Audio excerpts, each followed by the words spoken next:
Spoštovani bratje škofje, dragi bratje rodovniki in duhovniki, diakoni, bogoslovci, drage sestre redovnice, predstavniki državnih, družbenih oblasti, civilno-družbenih organizacij, dragi bratje in sestre, vsi romarji. Priromali smo k Mariji Pomagaj, da bi se njej in po njej dobremu Bogu s hvaležnostjo poklonili ob spominjanju 70-letnice konca druge svetovne vojne. Z molitvijo zahvale se oziramo v čas, ko se je po 6-letni moriji končalo gorje, v katerem je pomrlo 50 milijonov ljudi, od tega 30 milijonov med civilisti. S kakšnim skrepenenjem so ljudje pričakovali ta dan. Dan, ko bi utihnilo orožje. Dan, ko jih ne bi bilo več strah. Dan, ko se ne bi bali oditi spat, ker ne bi vedeli, ali bo noč minila mirno, ali pa bodo po noči doživeli nenapovedan obisk, ki pogosto ni jemal samo imetja, ampak tudi življenje. Z obiskom je odšel človek v noč in ga ni bilo več nazaj. Kako težko so pričakovali čas, v katerem bi lahko spet orali svoje njive, kosili svoje travnike, v katerem bi lahko želi svojo pšenico in se veselili polnih kašč. Kako težko so pričakovali čas, v katerem bi sosed spet lahko bil sosedu samo sosed. Čas, v katerem ne bi bilo potrebno šepetati in se ozirati naokrog, če morda ne poslušajo nepoklicana ušesa. Hvala Bogu po materi Mariji, da je ta dan prišel. Zlo, ki je 6 let pustošilo po Evropi in je v vojno norost potegnilo ves svet, je bilo premagano. Tudi kako je mogoče, da se je mrtvaški ples druge vojne sploh začel? Mislim, da lahko pritrdimo misli Dobrice Čosiča, ki pravi: v sodobnem času se vsaka vojna začne z veliko lažjo. Večja je vojna, večja je laž o njenem cilju. Kakšne obljube, kako svetlo prihodnost, kakšno veličino so svojemu narodu obljubljali njegovi voditelji, kakšna blaginja, kakšna vsesplošna enakost in bratstvo sta zvenila iz besed. Vse te obljube so bile laž. Navdihoval jih je hudič, ki je lažnivec in oče laži. Ljudje so verjeli besedam, ki so donele iz zvočnikov. Dali so se prepričati, da morajo namesto orodja vzeti v roke orožje, da jim zemlje ni treba obdelovati, ampak da jo morajo osvojiti, da jim ni treba proizvajati dobrin, ampak jih lahko vzamejo bogatim. Verjeli so celo, da je treba za osvajanje zemlje in za jemanje dobrin drugim ubijati. In so začeli.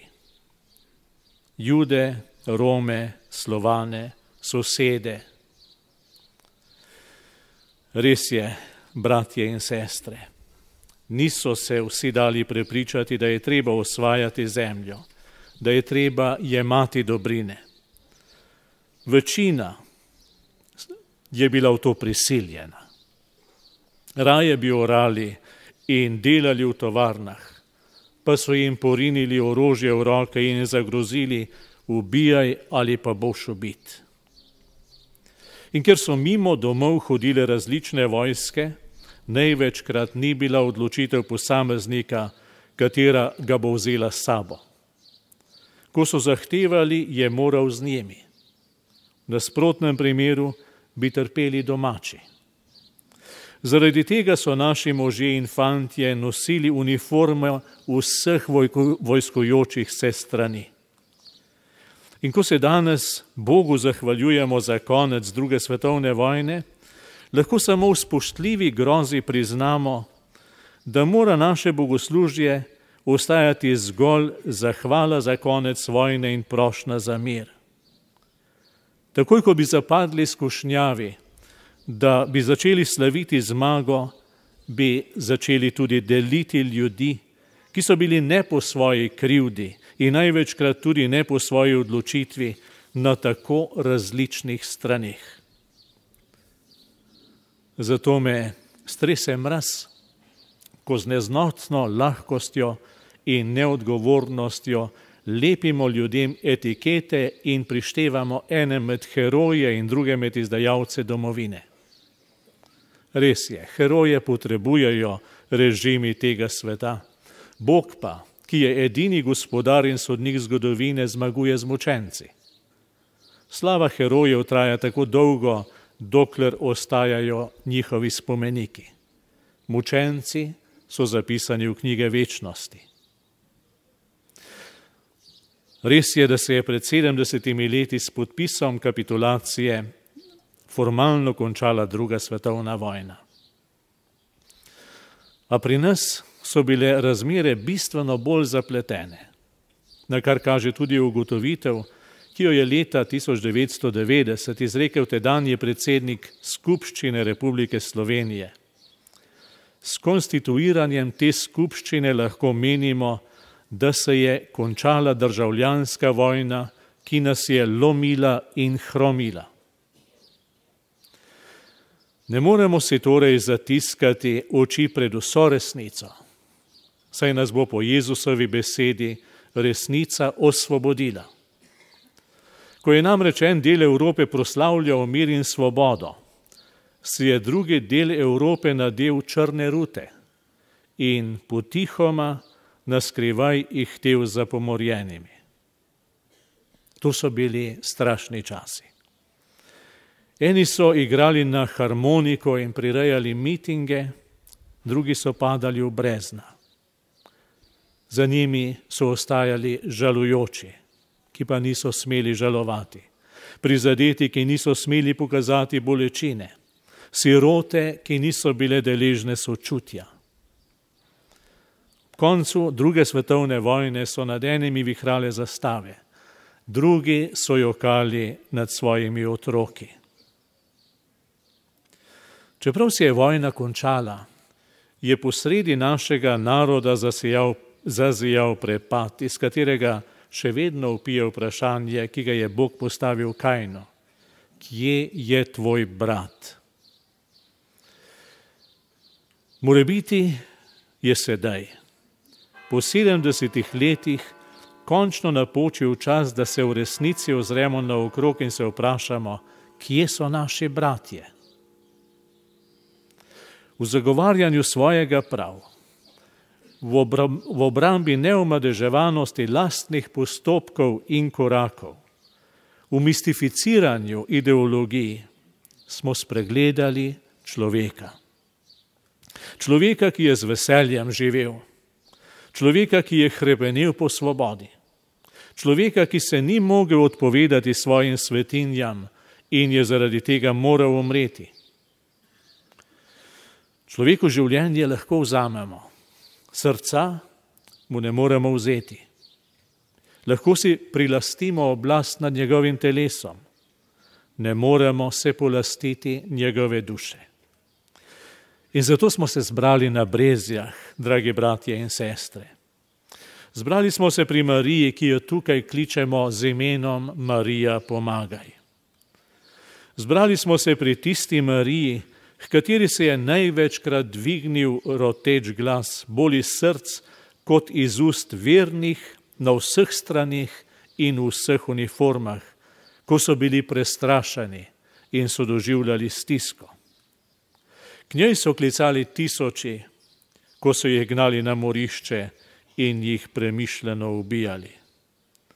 K Mariji pomagaj so skozi teh 70 let prihajali tiste, ki niso imeli groba, na katerem bi prižgali svečo in izjokali solzo. Bolečino in žalost so prinesli k Mariji, pomagaj. In k njej so prihajali tudi tisti, ki so v tistih podivjanih časih ostali živi, da se ji bodo zahvalili.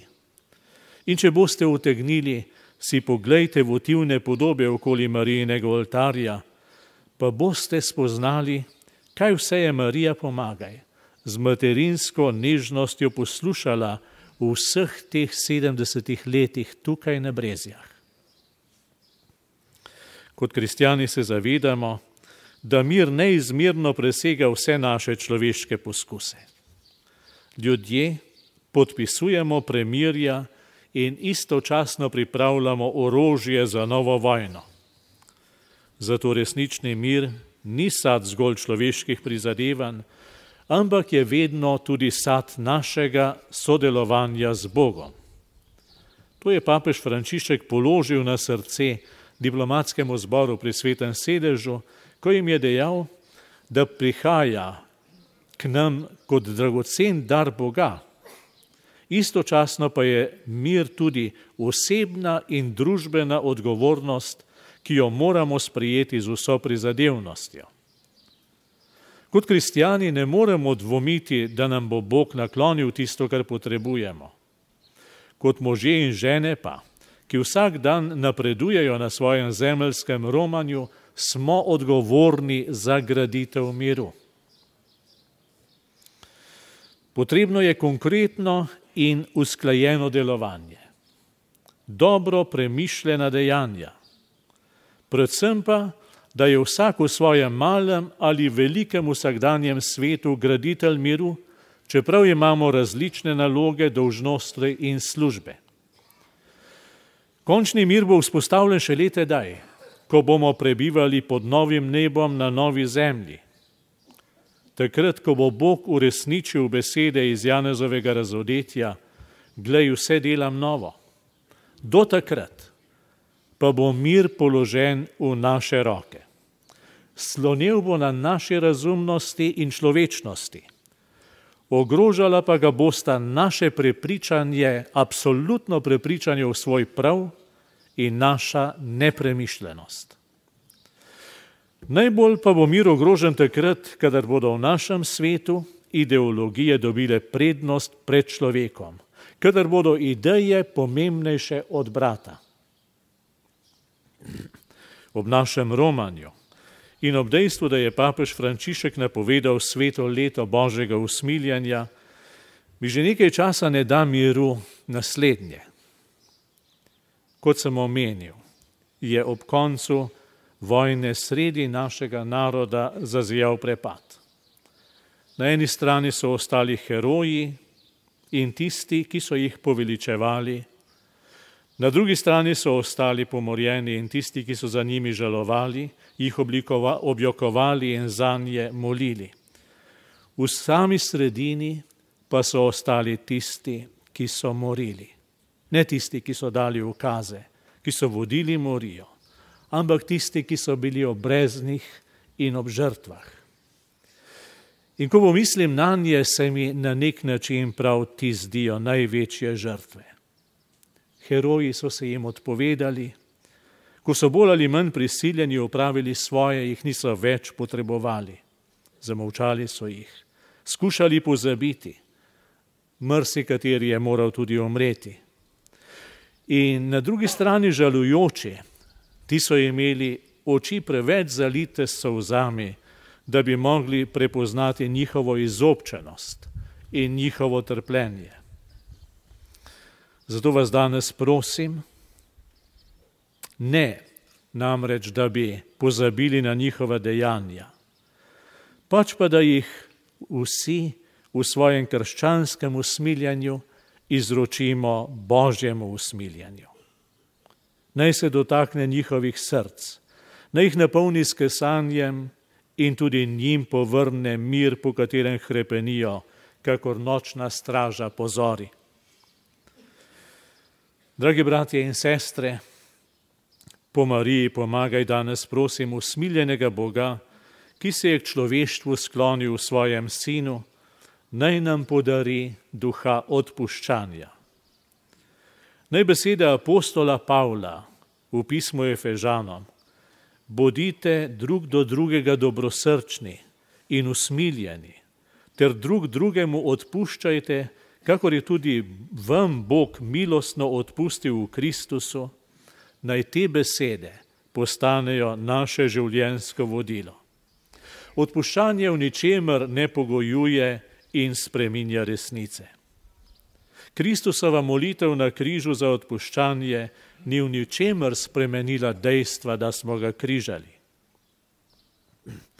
Jezusa pa je osvobodila, da je lahko rekel svoje zadnje besede: Oče, v tvoje roke izročam svojega duha. Tudi mi z odpuščanjem izročimo vse mrtve v očetove roke. Hkrati pa naj se po Mariji k Bogu dviga naša ponižna in iskrena prošnja za naš narod in za vse narode sveta. Marija, pomagaj, varuj nas vojne. Oče miru, nikoli več vojne. Amen.